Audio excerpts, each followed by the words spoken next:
हाँ भाई क्लास 10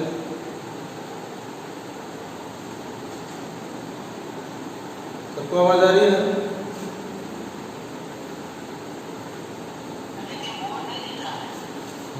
देख लो।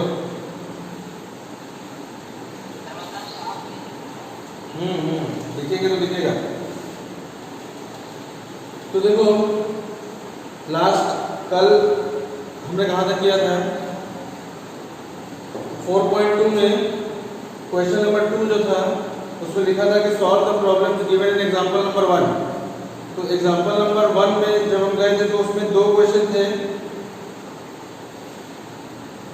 तो पहला क्वेश्चन हमने कर लिया था। अब दूसरा क्वेश्चन नंबर 2 सेकंड पार्ट। इसमें था कि a cottage industry produces a certain number of toys in a day. एक कॉटेज इंडस्ट्री है जो एक दिन में कुछ सर्टेन नंबर ऑफ टॉयज बनाती है, खिलौने बनाती है। The cost of production of each toy was found to be 55 minus the number of toys produced in a day। मतलब कि एक खिलौने को बनाने का जो कॉस्ट है वो कितना बोल रहा है? 55 माइनस उस दिन जितने टॉयज बने। ठीक है, फिर कह रहा है कि ऑन ए पर्टिकुलर डे, किसी खास दिन, the total cost of production was ₹750। जो टोटल कॉस्ट था प्रोडक्शन, जितना भी उस दिन खिलौने टॉयज बने हैं उनको टोटल बनाने का जो कॉस्ट है वो अगर 750 रुपए है, तो we would like to find out the number of toys produced on that day. उस दिन कितने खिलौने बनाए गए ये हमें निकालना है। तो देखो, late x number of toys produced that day। ठीक है, मान लिया कि उस दिन हमारे कितने खिलौने बने? x खिलौने बने। ठीक है, तो कॉस्ट कितना होगा भाई? कॉस्ट ऑफ वन टॉय कितना हो जाएगा? 55 माइनस उस दिन जितने बने, यानी कि x बने हैं तो 55 माइनस x। ठीक है, तो एक खिलौने का दाम 55 माइनस x है और टोटल x खिलौने बने हैं। तो टोटल कॉस्ट निकालने के लिए क्या करना पड़ेगा? एक टॉय के दाम में हम जितने आए हैं, जितने बनाए गए हैं, उसको मल्टीप्लाई कर देंगे तो टोटल कॉस्ट निकलेगा ना। तो टोटल कॉस्ट निकालने के लिए x इंटू 55 माइनस x करना पड़ेगा। ये हमारा टोटल कॉस्ट होगा, क्योंकि ये कितने बने हैं और एक का दाम कितना है। तो अगर एक का दाम 55 माइनस x है तो x टॉयज का दाम कितना होगा? x इंटू 55 माइनस x, और ये दिया हुआ है तुम्हें 750 के बराबर। ठीक,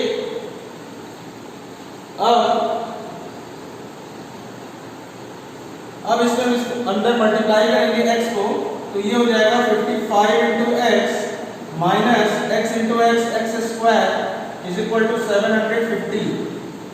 अब क्या करें? सबको हम उस तरफ लेके चलते हैं।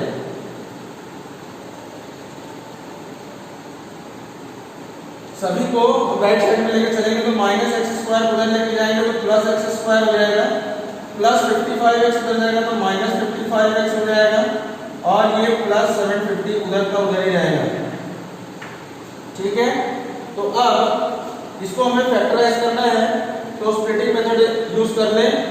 तो अब देखो भाई, इसको हम ax square plus bx plus c is equal to 0 से कंपेयर करेंगे। तो यहाँ से a इज इक्वल टू 1 आएगा, b is equal to minus 55 और c इज इक्वल टू 750। अब a इंटू सी अगर हम करें तो ये हो जाएगा 1 इंटू 750।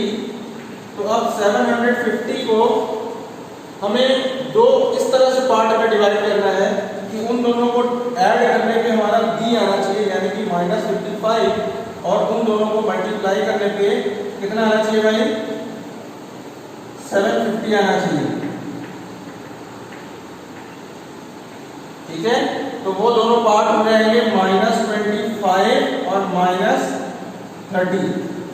ठीक है, एक पार्ट होगा -25, दूसरा होगा -30। तो अब हम फिर से इस इक्वेशन पे आएंगे, तो इसको सॉल्व करने के लिए x स्क्वायर को एज इट इज लिखेंगे। ये जो -55x है इसकी जगह पे क्या लिखेंगे भाई, -25x -30x और +750 = 0। ठीक है, अब पहले दोनों में से कॉमन आ जाएगा x, तो बचेगा हमारे पास x -25। अब इन दोनों में से -30 कॉमन आएगा, तो यहां से आ जाएगा x -25 = 0। ठीक है, तो यहां से होगा x -25 कॉमन निकल जाएगा और x -30। तो या तो x -25 = 0 होगा या तो x -30 = 0 होगा। तो यहाँ से x = 25 आ जाएगा और x = 30 आ जाएगा। अब देखो इसमें दो केस पॉसिबल है, उस दिन 25 टॉय भी बन सकते हैं, 30 टॉय भी बन सकते हैं। ठीक है, अगर 25 टॉय बनता है तो एक टॉय का दाम कितना होगा, 55 - 25 यानी कि 30 रुपए। ठीक है, अगर मेरे उस दिन में 25 टॉय बनते हैं तो एक टॉय का दाम होगा 30 रुपया, क्योंकि टोटल हमें 750 रुपीज देना है। तो अगर एक 25 खिलौने बन रहे हैं तो हमें एक टॉय का 30 रुपया देना पड़ेगा, और अगर हम 30 खिलौने बना रहे हैं तो हमें एक खिलौने का 25 रुपया देना पड़ेगा। बात समझ में आ रही है? आंसर ठीक। चलो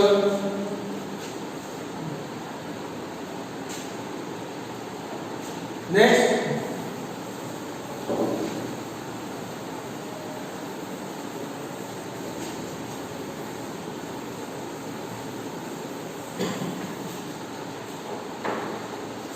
question number 3।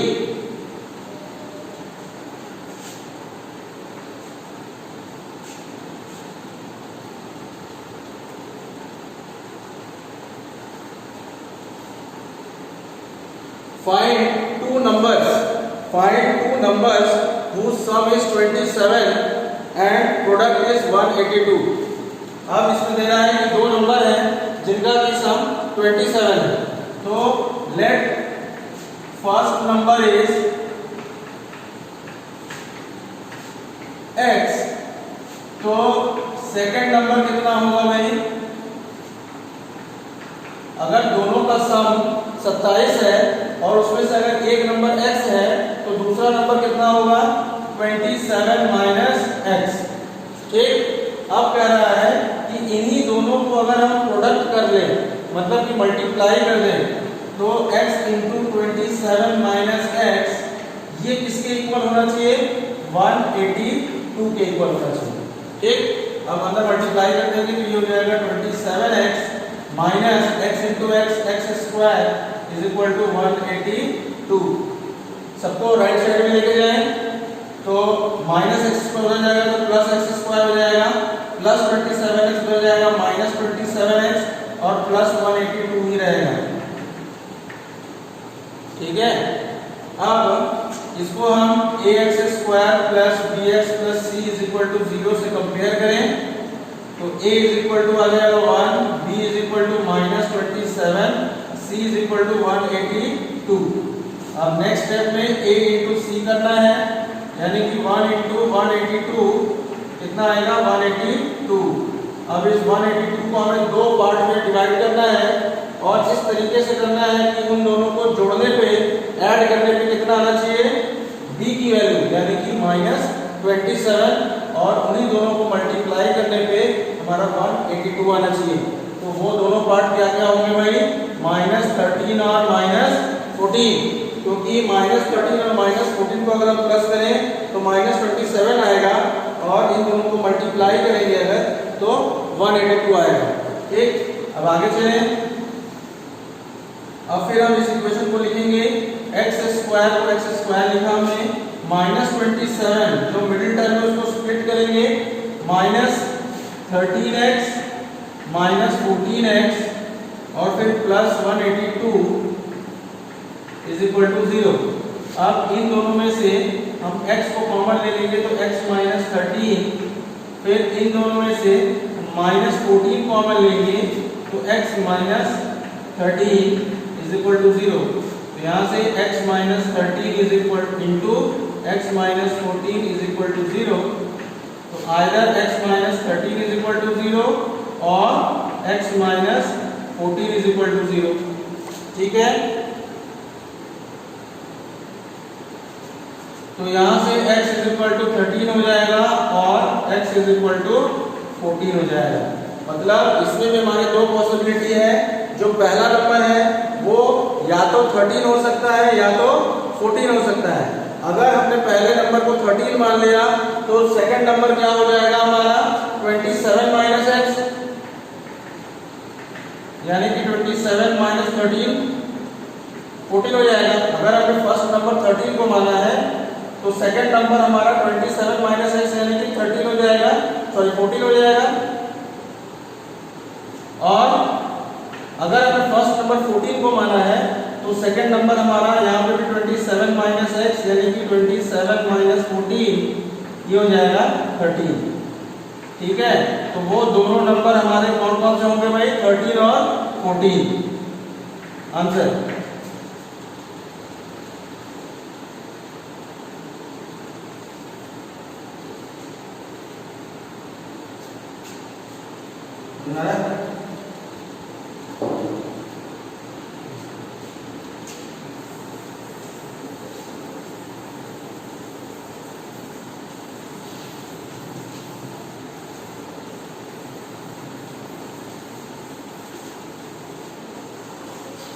Next question number 4।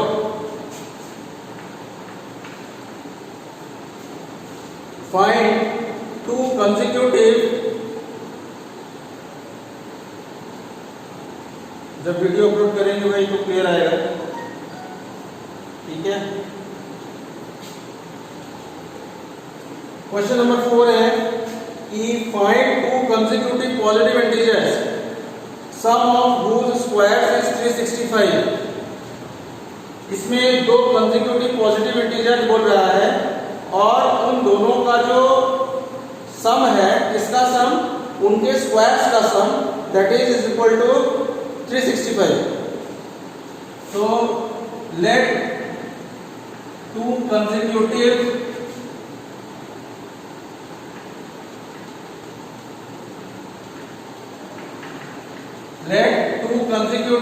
numbers be x and x plus 1। जो दो कंसेक्यूटिव वाले नंबर होंगे उनको x and x plus 1 हमने मान लिया। अब बोल रहा है कि इन दोनों का जो स्क्वायर करने पे और उनको ऐड करने पे हमारा कितना आना चाहिए, 365 के बराबर। तो x का स्क्वायर प्लस ये x plus 1 है, इसका भी स्क्वायर इज इक्वल टू 365। अब ये हो जाएगा x स्क्वायर प्लस इसमें a प्लस b का होल स्क्वायर लगेगा, तो x square plus 1 plus 2x is equal to 365। तो x square plus x square हो गया 2x स्क्वायर प्लस 2x। देखो ये 1 है और 365 इधर लेके आएंगे तो माइनस 365 हो जाएगा और 1 माइनस 365 होगा माइनस 364 इज इक्वल टू 0। ठीक है, तो अब देखो ये सारे के सारे 2 से कैंसिल हो रहे हैं, तो हम इसको कैंसिल कर देंगे, इससे थोड़ा छोटा हो जाएगा। तो 2 से डिवाइड करेंगे तो ये x स्क्वायर होगा, ये x हो जाएगा और ये 182 हो जाएगा। ठीक है, अब इसको हम क्या करेंगे, फैक्टराइज करेंगे, ax square plus bx plus c is equal to 0 से कंपेयर करेंगे। तो यहाँ से हमारा a इज इक्वल टू 1 आएगा, b इज इक्वल टू भी 1 आएगा और c is equal to minus 182 आएगा। अब नेक्स्ट स्टेप में a इंटू सी करेंगे, यानी कि 1 इंटू माइनस 182, ये हो जाएगा माइनस 182। अब -182 को हमको इस तरह से दो पार्ट में बांटना है कि दोनों को प्लस करने पे हमारा b आना चाहिए, यानी कि 1 आ जाए, और दोनों को मल्टीप्लाई करने पे -182 आ जाए। तो वो दोनों पार्ट हो जाएंगे, एक होगा 14, एक होगा -13। ठीक है, 14 और -13 को अगर हम प्लस करें तो हमें 1 मिलता है, और अगर इन्हीं दोनों को हम मल्टीप्लाई कर दें तो हमें -182 मिलता है। ठीक, अब हम क्वेश्चन पे आएंगे। जो हमारा इक्वेशन है क्या है, x², और ये जो प्लस x है मिडिल टर्म, इसको हम स्प्लिट करेंगे किस तरीके से, +14x -13x -182 = 0। अब इन दोनों में कॉमन निकल जाएगा x, तो x + 14 होगा। फिर इन दोनों में से कॉमन निकलेगा -13, बचेगा x + 14 = 0। फिर x + 14 कॉमन हो जाएगा और बचेगा क्या, x - 13। तो यहाँ से x + 14 = 0 और x - 13 = 0। तो यहाँ से x -14 आ जाएगा और यहाँ से x +13 आ जाएगा। तो देखो भाई, इसमें हमारे पास दो सॉल्यूशन मिले, एक -14 और एक +13। लेकिन हम ये जो -14 आया है इसको हम नेग्लेक्ट कर देंगे। ये जो -14 है इसको हम नेग्लेक्ट कर देंगे। क्यों? क्योंकि क्वेश्चन में लिखा है कि जो दो कंसेक्यूटिव नंबर्स हैं वो हमारे पॉजिटिव इंटीजर्स हैं, वो नेगेटिव इंटीजर्स नहीं है।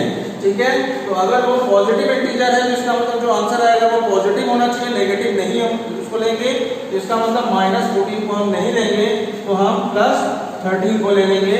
तो अगर पहला नंबर यानी कि x हमारा 13 है तो दूसरा नंबर क्या हो जाएगा, 13 + 1 14।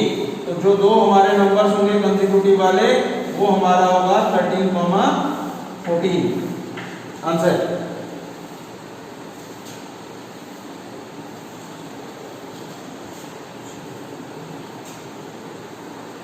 Next question number 5।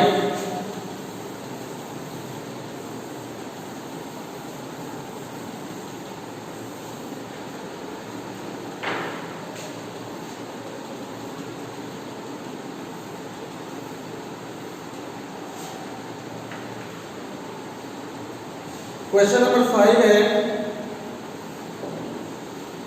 The altitude of A right triangle. एक राइट एंगल ट्रायंगल है और उसका जो ऑल्टीट्यूड है यानी कि height, that is 7 centimetre less than it's base. जो उसका हाइट है वो उसके बेस से 7 सेंटीमीटर लेस है यानी कि कम है। If the hypotenuse is 13 centimetre, find the other two sides. Hypotenuse अगर 13 सेंटीमीटर है तो बाकी दोनों साइड यानी कि ऑल्टीट्यूड निकालना है हमें और बेस निकालना है। तो देखो भाई,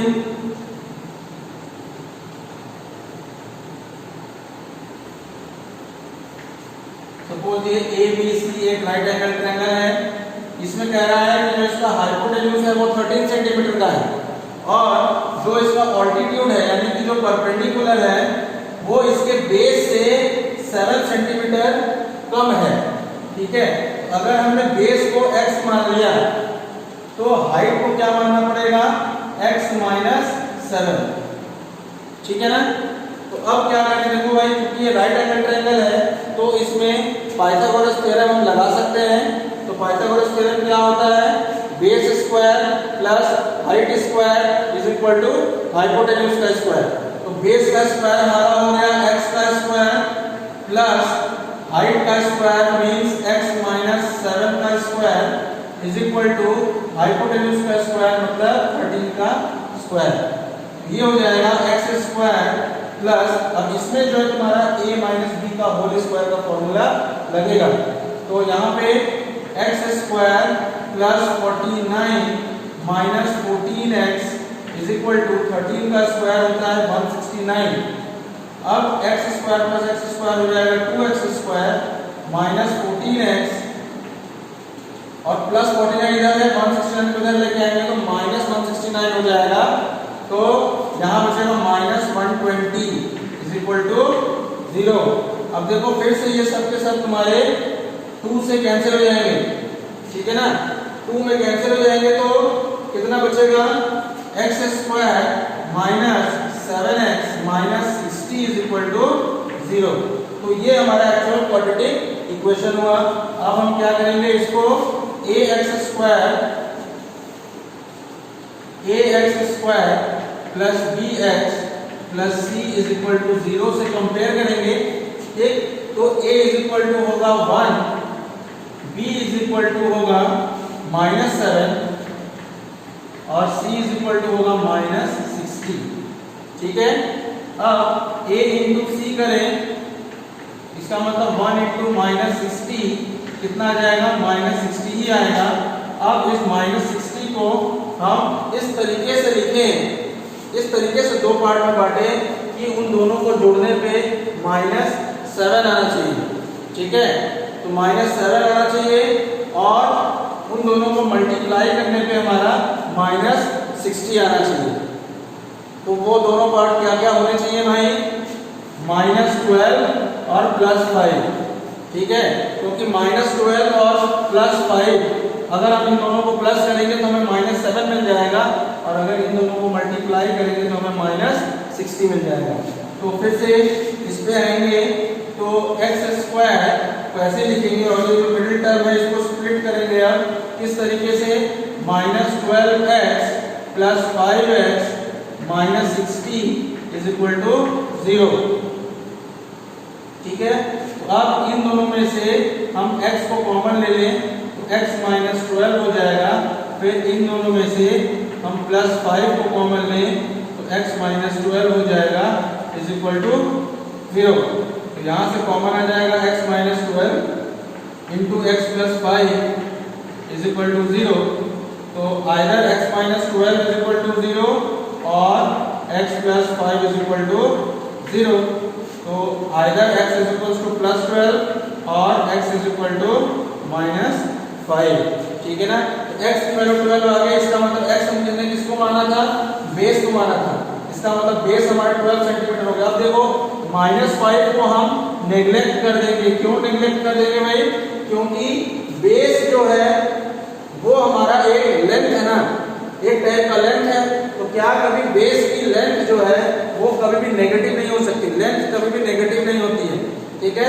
लेंथ हमेशा पॉजिटिव होती है, इसलिए ये जो -5 आया है इसको हम नेग्लेक्ट कर देंगे, और जो प्लस में जो आया है +12 उसको हम बेस मान लेंगे, ठीक है। तो अब अगर ये मेरा बेस है 12 सेंटीमीटर तो हमारा हाइट कितना होगा, बेस जो है वो हमारा है 12 सेंटीमीटर। तो ऑल्टीट्यूड हाइट ये हो जाएगा हमारा x - 7, it means 12 - 7 is equal to 5 centimetre. Answer clear.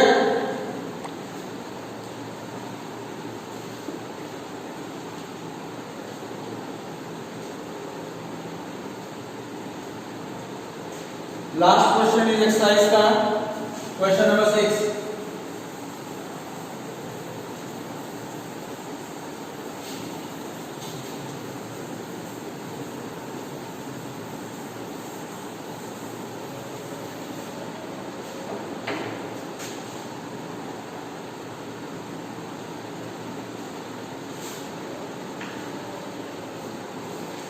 A cotton industry produces a certain number of pottery articles in a day. एक कॉटन इंडस्ट्री है जो हर दिन एक सर्टेन अमाउंट में, सर्टेन नंबर में पॉटरी आर्टिकल बनाती है। It was observed on a particular day, किसी खास दिन पे ये दिखाई देता है कि that the cost of production of each article, मतलब एक आर्टिकल का जो कॉस्ट है, दाम है, वो 3 more than twice the number of articles produced on that day। मतलब उस दिन जितने आर्टिकल बनाए गए हैं उसके ट्वाइस से, यानी कि डबल से 3 ज्यादा है, ठीक है, उसका कॉस्ट। तो if the total cost of production on that day was ₹90, अगर उस दिन जितने भी आर्टिकल बनाए गए उनका टोटल कॉस्ट अगर 90 रुपया है, 90 रुपीज है, तो find the number of articles produced, उस दिन कितने आर्टिकल प्रोड्यूस हुए, and the cost of each article, her article का कॉस्ट कितना है, इतना बताना है। ठीक है, तो late x number of articles, let x number of articles be produced on that day। ठीक है, तो कॉस्ट कितना हो जाएगा भाई, कॉस्ट ऑफ ईच आर्टिकल,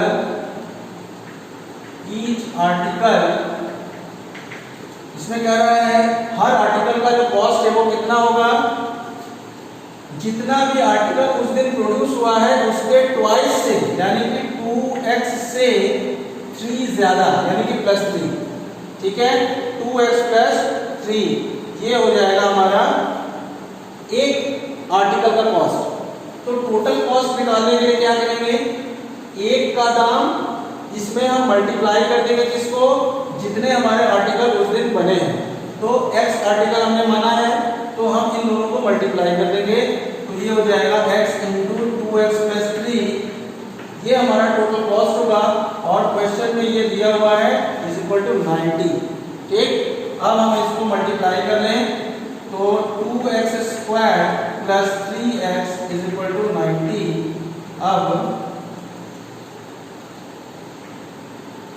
अब क्या करें, 2x² + 3x, 90 को इस तरफ लेके आएंगे तो -90 = 0।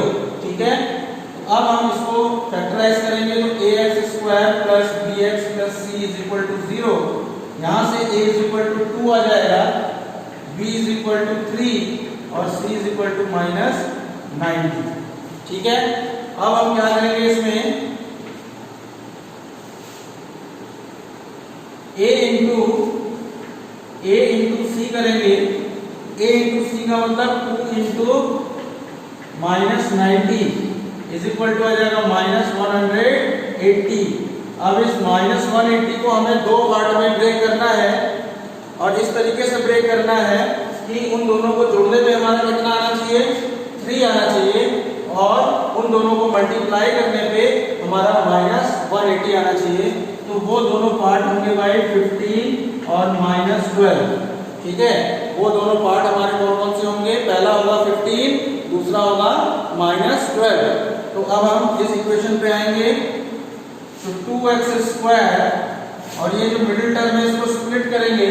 किस तरीके से स्प्लिट करेंगे, 15x - 12x और फिर -90 = 0। तो अब इन दोनों में से कॉमन सिर्फ हमें x मिल रहा है, x कॉमन ले लेंगे तो 2x + 15, फिर इनमें से -6 निकलेगा कॉमन, तो 2x + 15 बच जाएगा अंदर। अब फिर इन दोनों में से कॉमन निकल जाएगा 2x + 15 और बचेगा हमारा x - 6 = 0।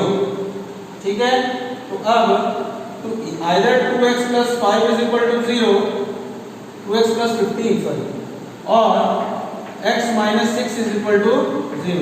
तो यहाँ से आइदर 2x = -15 या फिर x = -15/2 और x = +6। अब देखो ये जो x है वो हमारा है क्या है, x हमारा है कि नंबर ऑफ आर्टिकल्स है, मतलब एक दिन में कितने आर्टिकल बने।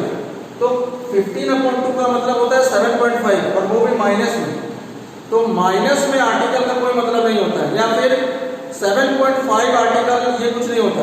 आर्टिकल होगा तो या तो एक आर्टिकल होगा या 2 होगा या 3 होगा या 4 होगा, इस टाइप से होगा। कभी भी 1.5 आर्टिकल ऐसा कुछ नहीं होता। ठीक है ना, इसलिए ये जो 15/2 है इसको हम नेग्लेक्ट कर देंगे और ये जो +6 है इसको हम ले लेंगे। ठीक है, तो इसका मतलब उस दिन टोटल कितने आर्टिकल्स बनाए गए, 6 आर्टिकल्स बनाए गए। और एक आर्टिकल का दाम कैसे निकालें, यहाँ पे हमने लिखा हुआ है cost of each article = 2x + 3। इसका मतलब cost of each article = 2x + 3, मतलब 2 × 6 + 3 = 12 + 3 = 15 रुपीज। ठीक है, 15 रुपए जो है एक आर्टिकल का दाम होगा। ठीक है,